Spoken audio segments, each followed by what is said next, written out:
All right, so we got why are Ultramarines so popular? I think I kind of know the answer to this one, bro. Like they're like the perfect they're like the perfect good guys. If you get what I'm saying, I think they're like the ideal they're like the John Cena of like Warhammer. If you really think about it. Other than that, man, make sure you guys follow my Twitch down below, and let's get into it. Let's go, man. G'day guys and gal. If you know about Warhammer 40k, then you know about the Ultramarines. They are literally the poster boys for the entire setting and are by far the most popular faction in the game, with their dad literally running the largest faction in the entire G-Thug.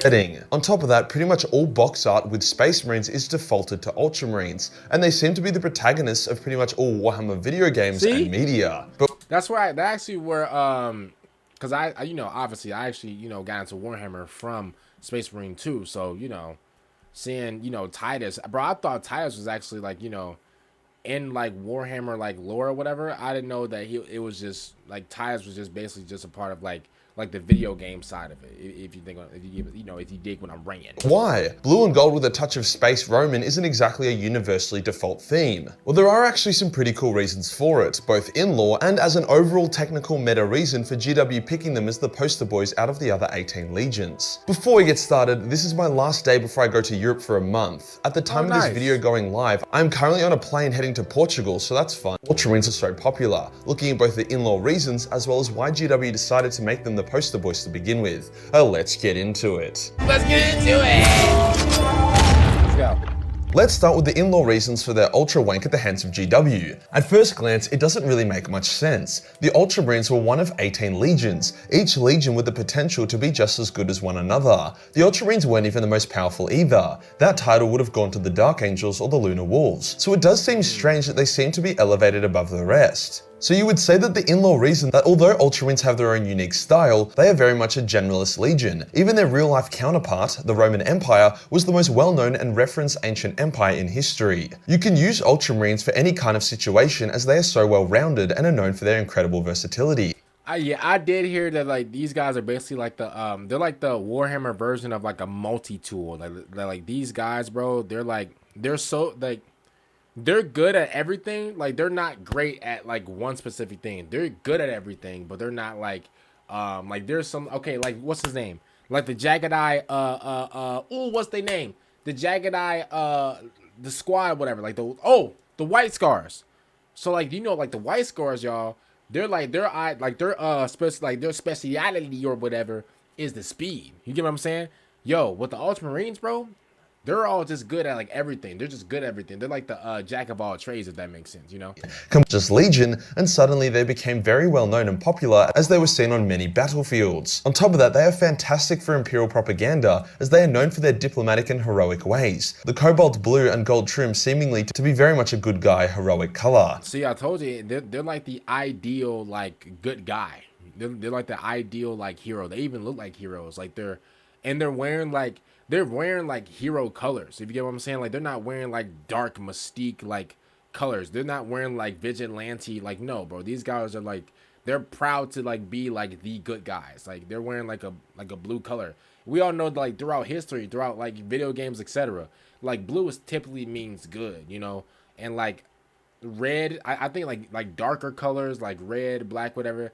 That's usually mean like bad or whatever, or like the evil team, if that makes sense. So yeah, that's why I think it makes sense. No other legion is as marketable. Even the Imperial Fists, who are the paragons of loyalty, are known to be stiff and heavily autistic when dealing with Imperial citizens, whilst Ultramarines have that care factor and social intelligence. On top of that, the recent return of Rabute Gilliman elevated the Ultramarines even further, as up until the Lion's recent return, he was the only loyalist Primarch in the setting. This didn't make them the poster boys, but more so solidified it in the lore. That does beg the question, was Rabute brought back because the Ultramarines are the poster boys? Well, kind of. Rabute was the best Primarch to bring back due to how well-rounded he was and how suited for the task he would be. In terms of resurrection, he also made the most amount of sense. The reason why Rabute was the best choice to bring back is also why the Ultramarines are the poster boys to begin with. But the in-law reasons only— Bro, he's like the John Cena. He's like John Cena a little bit. Make up a small fraction of the overall reason why the Ultramarines are the stars of the new edition trailers,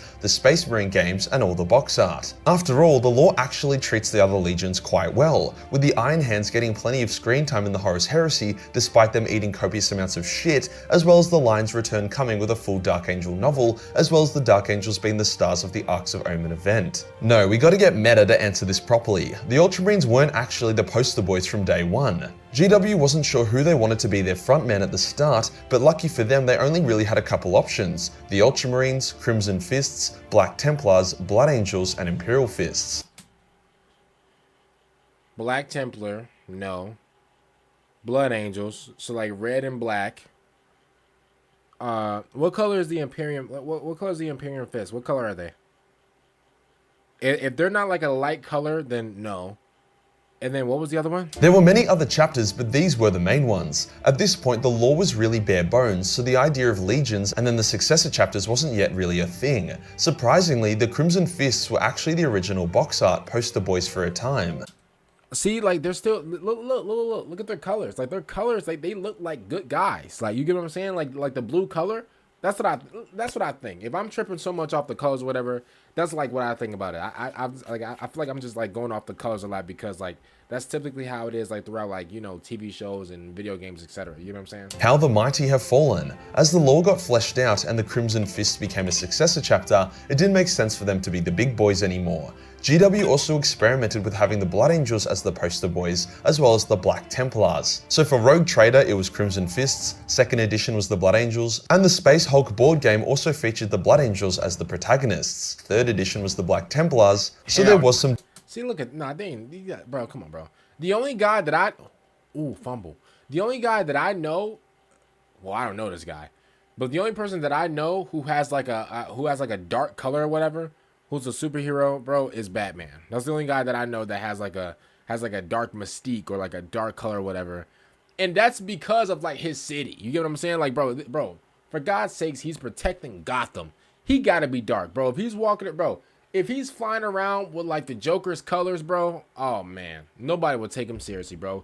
He gotta be dark. He gotta be like in that mystique. You get what I'm saying? Diversity at play. However, 4th edition, the reign of the blue begun, as the Ultramarines were the most Space Marine of all Space Marines, the closest followers of the Codex Astartes, hence worthy of being the poster boys. On top of that, GW had started off with a blue poster boy faction via the Crimson Fists, so it made sense for the future poster boys to be blue. A lot of people think that Matt Ward, the man that made the Ultramarines hated for over a decade due to his shocking bias towards them at the expense of making all other chapters look like Ultra Simps, was the one that... Yo, I heard, yo, that dude right there, y'all. Yo, somebody compared me to him. Yo, first of all, I don't know if he's like a good guy, yo, shout out to him. But if he's like a horrible guy, you know, shout out to him. But yo, I'm me.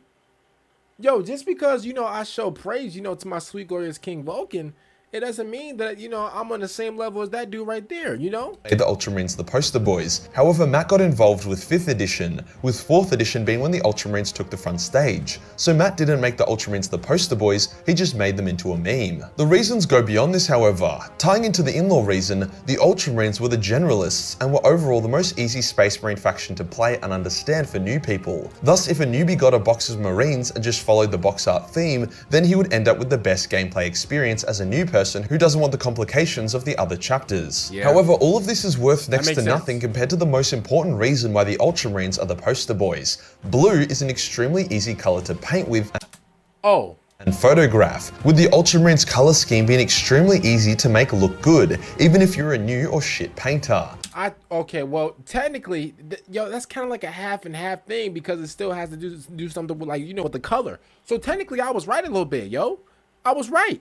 Blue paint has a dense, easy to use pigment. You only need a handful of nice thin layers to get a stunning consistent blue. The gold trim and detailing also looks great by itself. This color then contrasts fantastically with red eye lenses. The color combo looks so good that you don't even need to actually highlight the model, something that takes ages and a fair amount of brush control for the model to look tabletop ready. You can legitimately prime the model blue, do some basic shading, paint the trims in an Aquila gold, paint the gun black, give him red eye lenses, and then slap on an Ultima symbol, transfer, and bang, you would have a clean, tabletop ready model in less than an hour. If you then chose to highlight the model, it would look amazing. If we instead look at the Dark Angels, we need to highlight the shit out of it to create that green effect. The process to making a tabletop ready Dark Angel is fucking hard. I've spent hours working on these 3 guys, and I know I'll need to spend hours more cleaning up my shitty highlighting. Yellow is a really bad color to work with as its pigment coverage is shit, hence you need to spend ages creating many layers. I see new people pick up the Lamenters or Imperial Fists and then complain that the model looks fucked because they put 3 layers on and it still looks patchy. Don't even get me started on the white scars. Painting white, especially if you're new, is a huge pain in the ass. Wouldn't you like, if you're painting something white, wouldn't you like basically just like leave? Nah. Cause I imagine it's like a different type of white, right? I about to say, wouldn't you just like leave like the thing blank and just paint like all the outline, like all like the outlines, like, you know, like the color is supposed to be. So like the white scars, right? Isn't it like, I think the colors are like what, white and red, right? Wouldn't you just like leave everything and just paint like the red parts and stuff like that? Or is it like a different type of white and you actually got to like apply like the white paint and stuff like that? Unless you know the special techniques. So the main reason why they're the poster boys is legitimately because of how easy an Ultramarine is to paint. If a new person starts an army and hates their scheme because they don't understand how pigment works, they would probably say fuck this, but with the Ultramarine colors, even a mid paint job looks decent. Now for the point about photography. Blue is a very distinct and easy to see color. It's also very eye-catching and contrasts well with most other colors. Yeah. So when GW want to create battle scenes for a new launch or dope box art, the blue of the Ultramarine armor will look fantastic on pretty much any background. For their product images, the blue also contrasts really well with the white. And the final point regarding painting, Ultramarines are allowed to play with other colors as well. Their Tech Marines are red and their Apothecaries are white, not to mention some Ultramarines have red or white helmets. So if an Ultramarine player wanted to mix it up a bit, they can. Now a lot of what I have said also applies to the Blood Angels. Red is a good pigment to work with and they too have some color diversity. However, the Blood Angels are a legion that specializes in assault, with their Secret Spice Vampire Roid Rage lore, as well as their Death Company warriors throwing a spanner in the mix for ideal poster boys.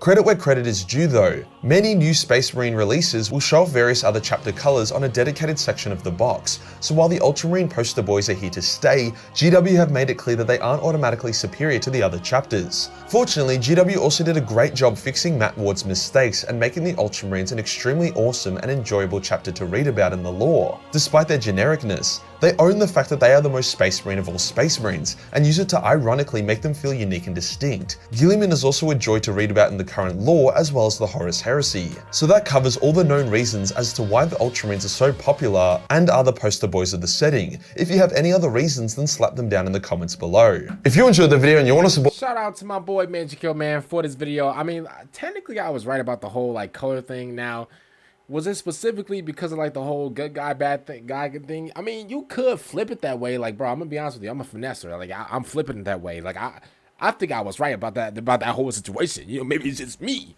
But make sure you guys follow my Twitter down below. Also, man, make sure you guys go check out Major Kill in the description down below. And I'm gonna see y'all later. Thanks for out. Peace out.